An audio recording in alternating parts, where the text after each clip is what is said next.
Hello everyone, this is Kenji Fujii from Chiba Institute of Technology speaking.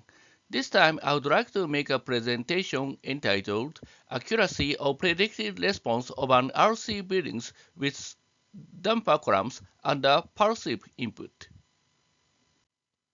I would like to discuss about the seismic response evaluation of reinforced concrete moment-resisting frame with steel damper columns.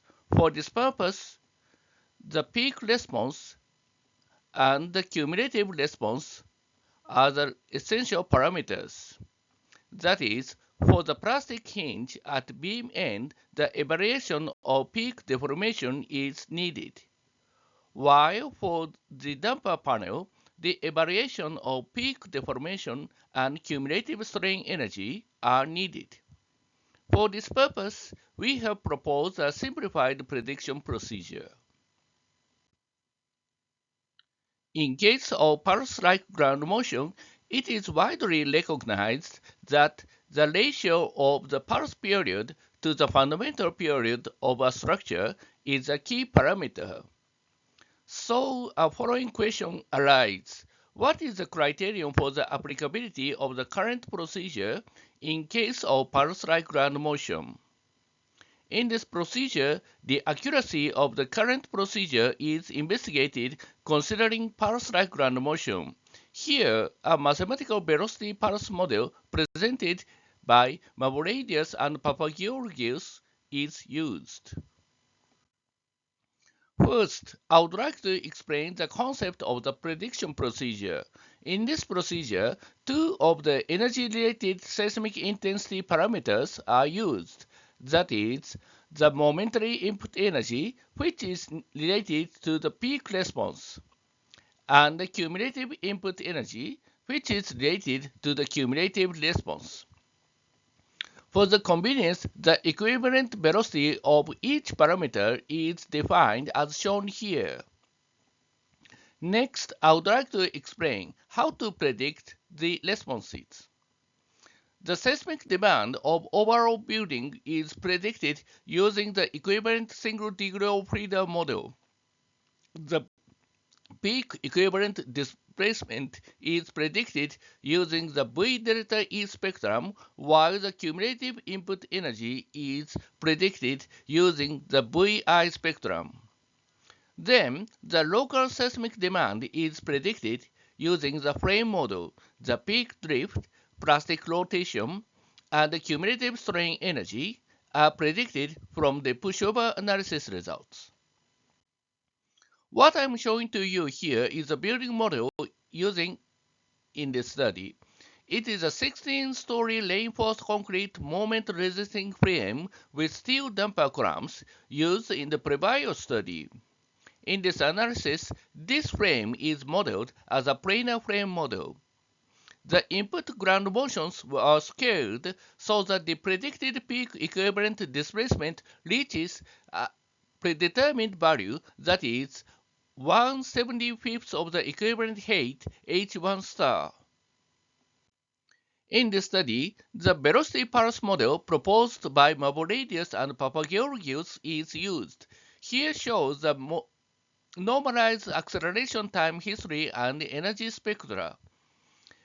In this study, the pulse period Tp varies from 0.5 seconds to 4.0 seconds. In this presentation, the analysis results in case of the parameter gamma is 1.5 is shown. So, I would like to show you the comparisons between the predicted responses and those obtained from the nonlinear time history analysis.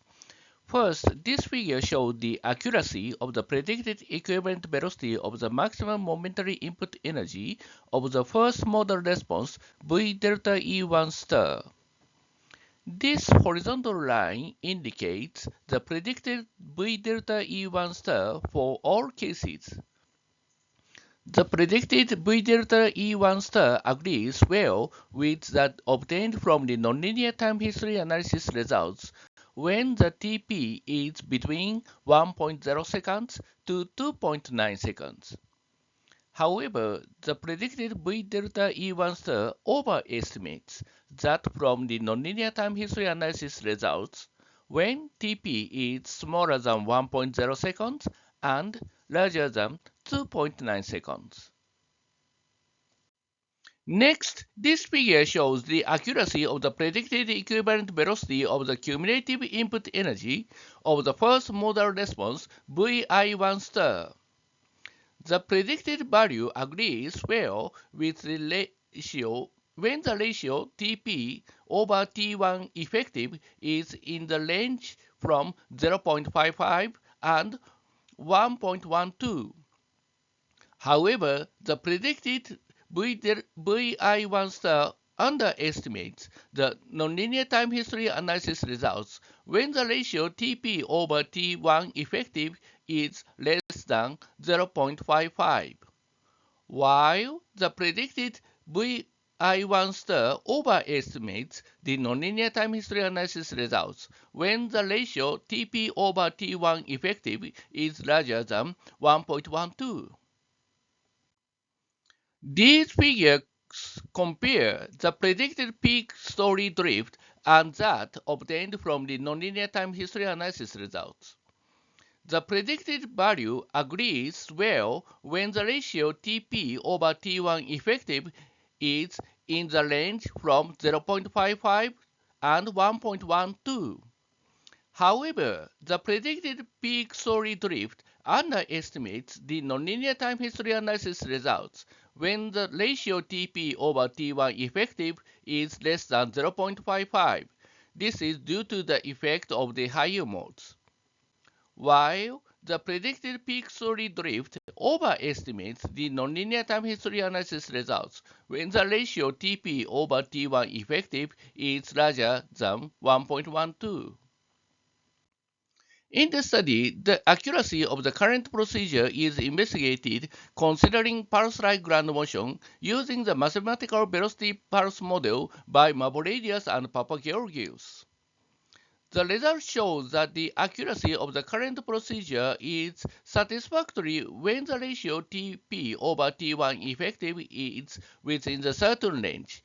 For the case gamma equals 1.5 shown in this presentation, the range of the ratio Tp over T1 effective is from 0.55 to 1.12. For more details, please check the following papers. This is the end of my presentation. Thank you very much.